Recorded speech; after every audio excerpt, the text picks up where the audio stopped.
Hello again, I'm Jim Lampley with Larry Merchant and Max Kellerman live from the Mandalay Bay Hotel in Las Vegas, where we anticipate one of the most outrageous and compelling events in boxing history. Action.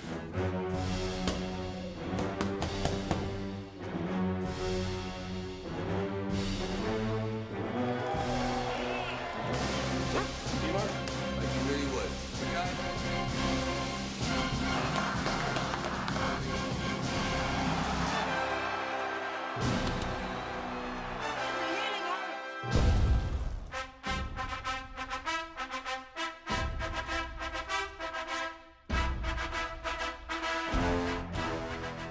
Cutting a fight, really cutting a fight, is a very labor-intensive and emotionally draining experience. If there's a manual to be printed on how to make a fight film perfect, it should say Sylvester Stallone. Text by Sylvester Stallone, because he wrote the manual. I don't care what anyone says, that's a fact. Each of the little fight sequences have a dramatic value in the movie. So he wrote down as a writer what the dramatic value was for each of those instances. Who's winning at what point, and where Rocky is, and what's Rocky's both his physical journey through that fight and his emotional journey through that fight. 2 extra punches will destroy, to me, a tempo. It just takes a point where, and I've made that mistake in other ones. I let things go on too long in rounds, and I see them now go, oh boy, okay. Then again, it was the 80s, so it was very excessive time. It was big hair, bands, the music, okay, too much punching. But by today's standards, it was overkill. So I try to be very, very realistic in this fight. The punches are something that I wanted to get right this time. And the other Rockies are okay, but they're too thuddy, too loud. We spent a lot of time recording actual punches, real sounds.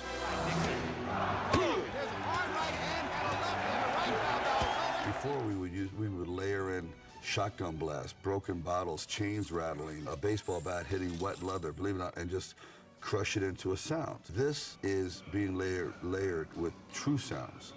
So when I'm hitting the meat, I'm hitting the meat. The speed at which it's delivered, the champion's punches, no question about it, have a higher register. They're coming faster, they're not as penetrating, so it's more of a bullwhip. Balboa for the temerity of... Whereas Rocky's is more ponderous, it's slower, so it'd be more of a thud. Lower register. Boom. And Balboa immediately going front to the body. Huge right hook. We brought in Antonio Tarver, who played Mason Dixon in the film. Sly felt it would be a lot easier to find somebody who could really box, give them all the years of his acting experience to teach them how to act, rather than find an actor and try and get the physicality to make them box. It's not about personal hate. It's not that kind of fight. So it now takes on a whole different feel. I really didn't know how we were going to do it, but I listened to Sly. I was paying close attention to what he said, and everything that he asked of me, I gave it my all, 110%.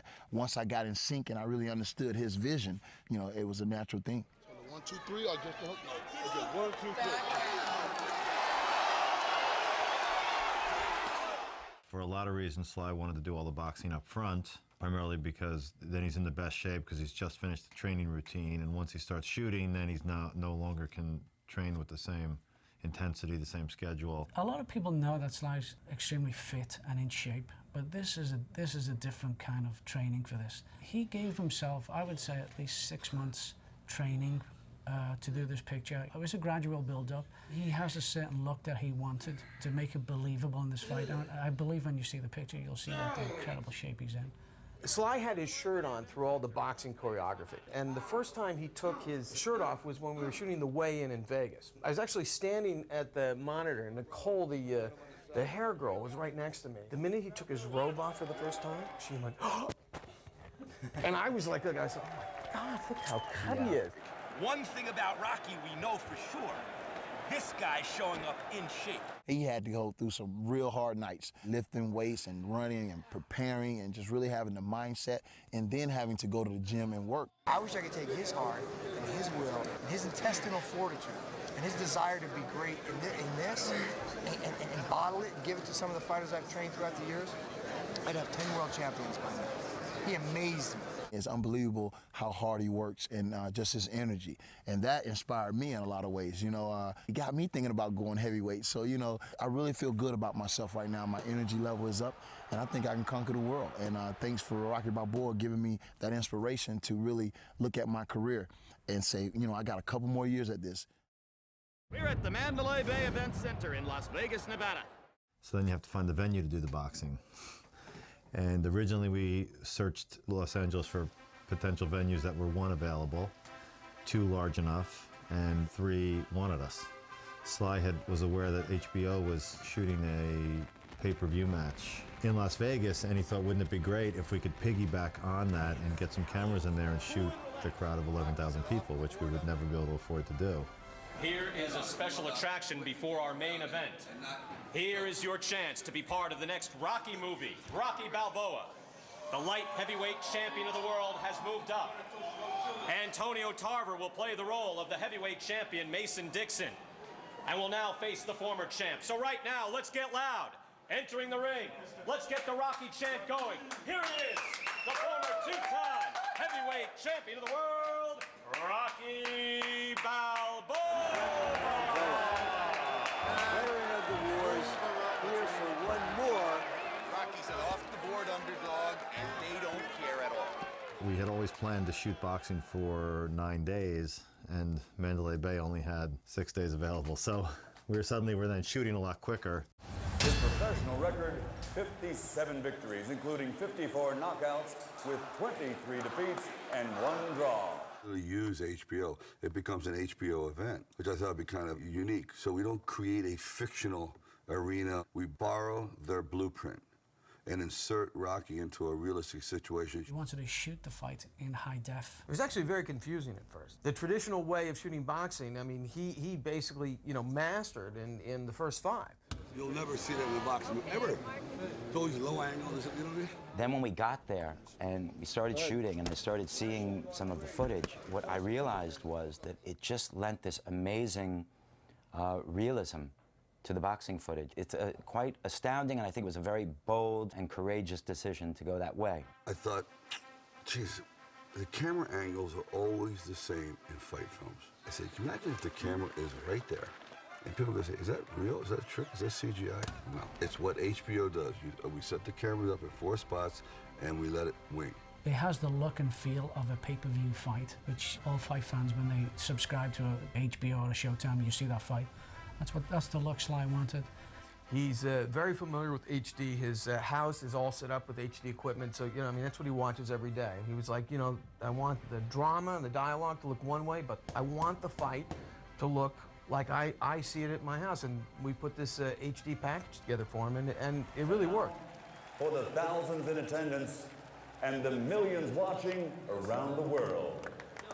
Ladies and gentlemen, let's get ready to rumble! But the Vegas thing was great, working with Larry Merchant and the guys that I'm used to working with all the time. Literally, the deals were closed the night before we were about to shoot. So right up to the last moment, we were negotiating that. And then that gets put to bed. And then we're starting to shoot in a venue that is incredibly busy. And we had to fit into their plan. We were guests, and we had to find the best way to make that work. And we're shooting right up against live events, live weigh-in, the live press conference. And we're shooting portions of it, and then we're using our own audience and stepping in right after to take advantage of the sets that they already had set up in the real venue. The crowd is going to go crazy, so we got to be fast down here. Sure. And this makeup literally has to go on in 10 seconds. Yeah. 10 seconds. It was really great. The fans was involved, and they act as if they was witnessing a real fight. We stole the show from Jermaine Taylor and Bernard Hopkins, unfortunately. I mean, the people said if they could have gotten as much action from that fight as our fight, I mean, they could have did 500,000-600,000 pay-per-view buys, but it wasn't to be. I mean, it was Sylvester Stallone and Antonio Tarver night. And the monstrous straight left hand. I'm proud to say that every punch in the movie that you see that's a hit's a hit. And if it's a miss, we don't put a sound behind it to try to make it a hit. Not only did he say, I'm not afraid to get hit, not only did he not say that, he said, please, I want you to hit me. The heavyweight champion of the world doesn't like getting hit. The fake former heavyweight champion of the world enjoys getting punched in the face. All All right, now that's a good hit, right? Yeah. Okay. I was all would prefer acting. that. That was acting then. That was all acting. He won't keep his head still. Watch this. Bend your knees then, Tony. Okay, go ahead. Do you like that? Yeah, that was a... That hurt? Yeah, I'm gonna fall. Yeah, he didn't like that. No, one. I'm cool. Go ahead. He had that little... Go ahead. I'm afraid to hit you. Oh, go ahead, man. All right, here we go. Let's slip it. Just have your distance. So you turn that over. You turn that shit over right there. You turn that shit over right there. I don't want to be on. I don't get this opportunity to punch professionals that often. His physicality, the way he was able to move in the ring and hit along with Antonio Tarver. I mean, I just found it incredibly impressive that day after day, they were actually hitting each other. People are going to see, the world is going to see a real punches being landed by the light heavyweight champion of the world, Antonio Tarver, on the face of Sylvester Stallone. There's no computer graphics, there's no tricks. This was real. There were times where we had to specifically ask him during the choreography for them to lay off of each other. Put himself out there physically so that he would be there, and took contact on just about every single punch you see in the movie. We asked Sly to wear a helmet because he just liked getting hit, and we started to see he was getting swollen 3 weeks before he was supposed to shoot. The hardest thing was getting Antonio to connect a lot and hit me because he felt bad.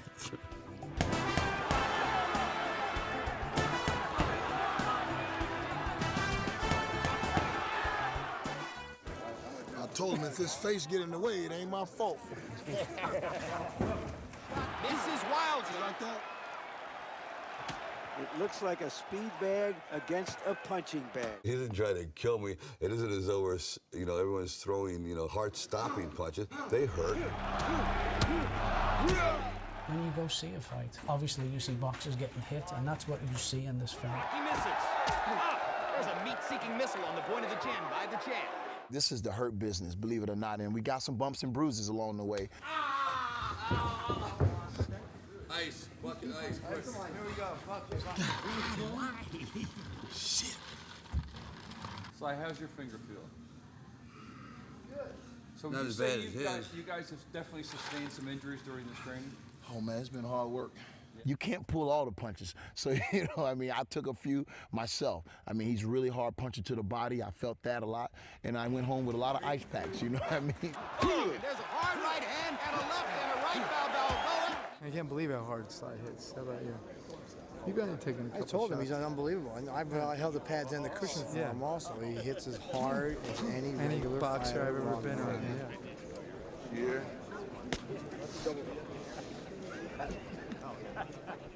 The great thing is Sly's actually getting hit. We can't miss that at all. It's phenomenal. It's really unbelievable that he's doing it. There's so many different issues that can come up. Someone gets bruised, someone gets swollen. Now you have a continuity issue for the film. But even bigger than that, you beat on a person's body for that sustained period of time, you run the risk of serious injury. You run the risk of people fading and losing their focus and things getting sloppy. You know what I mean? So he grabs me, spins me out. I told you. Stop. Good. Huh? Be careful. Be careful. A little late, baby. You won't see like the first Rockies where, you see a guy, he gets hit, but the punch never lands. You won't see that in this movie. You'll see contact, you'll see sweat flying, you'll see a lot of blood. So, it's going to be as real can get. I thought, it's the last time around, and I wanted to do something that makes people think maybe we should not do any more boxing movies. Yeah, we gotta forget this punch in the face. It's getting old. One thing I've learned from this movie is that, I gave myself a 3-year window, and I was gonna hang up the gloves. But seeing Rocky Balboa, seeing Sylvester Stallone, who knows, I might be able to do this 5, 6, 7 years to come.